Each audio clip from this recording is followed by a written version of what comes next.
It's JoJo on the radio. Look who rolls up, man. Macklemore, sir. How you doing, man? I'm fantastic. You look fantastic. Thank you. Why would a dude who got 6 VMA nominations not feel freaking-tastic, right? Yeah, pretty amazing.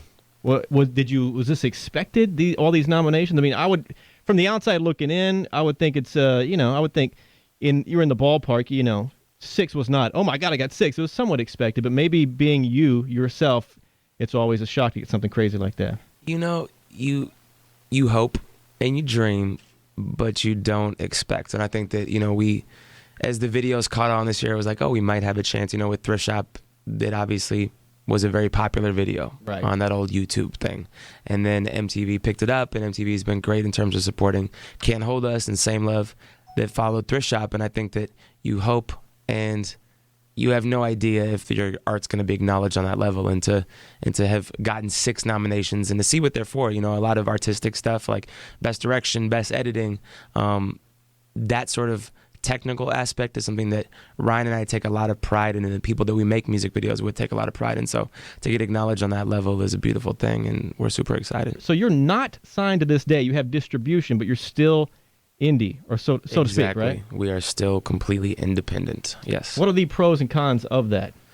The pros are that you are in creative control of your music, that you move when you want to move. You put something out when you feel like it, and you're not waiting on a label's timeline. In terms of the cons, one thing that I think labels do well, and we've been fortunate enough to partner with Warner on this in terms of pushing our music to radio.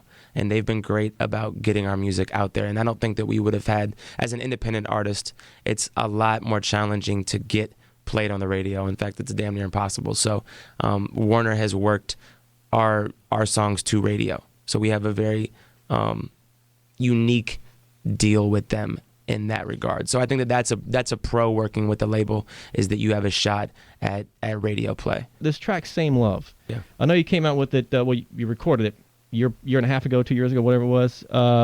And the other day, this song, and granted, this song is important at all times, but Prop 8, the defeat of Prop 8 here in California, it just made sense when it came on the radio. Give me what does this song mean to you? How'd you come up with it? The inspiration? All that. The song was inspired by many things. First and foremost, I read a story about a young gay kid who was bullied in school who committed suicide. And that's kind of where I got the idea from, in terms of this is an issue, this is an epidemic, this is something that needs to be discussed, that I feel like we're not talking about in music at all. And particularly in hip-hop music. Hip-hop music stereotypically is very homophobic. Why do you think that is? It's tough to break down. I think that anytime you have homophobia, I think that there's a lot of underlying factors. I think that there's a certain male machismo that comes with hip hop, this testosterone, ego-driven, I need to prove my manliness, I am the best MC in the world type of thing. And I think that there's also, religion is a huge part of homophobia.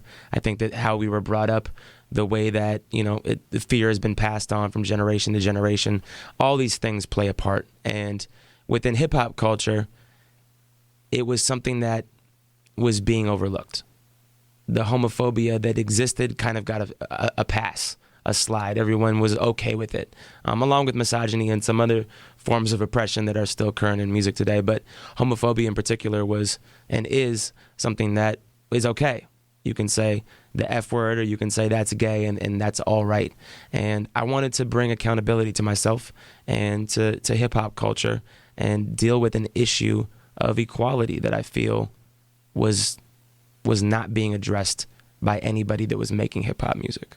Has anyone in the hip-hop world, has there been any backlash from the hip-hop world to you for this track? Not really. Surprisingly enough, I was scared when I put it out at first. A healthy amount of fear, I think. Right. How I would be perceived. And, I still think that probably 20% of the population thinks I'm gay because of the first couple lines in the song, but it was probably the most vulnerable couple bars that I've ever put out there. When I was in the 3rd grade, I thought that I was gay, the first line. But I felt like it was important to say, and regardless of how I would be perceived or who would, want to make music with us afterwards, or who would accept us in the hip hop community. It didn't matter. This is a bigger issue. This is an issue of equality, and I think that you put yourself second, and you try to put the message in the music first. I think as a hip hop artist, man, I think taking chances, breaking down barriers is a big deal, and I think the fact that you took that chance, that leap of faith, and did this is a big deal. And if you don't get that best video with social message, if you don't win that category, I'd be shocked. I mean, am I nuts to think that? Shocked if you don't get that. It does seem... It's almost like that category was made for this song. I don't ever recall that category. Is that a new category? I don't know. It does kind of seem like our song fits that category perfectly. So we'll see. Macklemore, good to see you, man. Good to see you too. Thank you so much.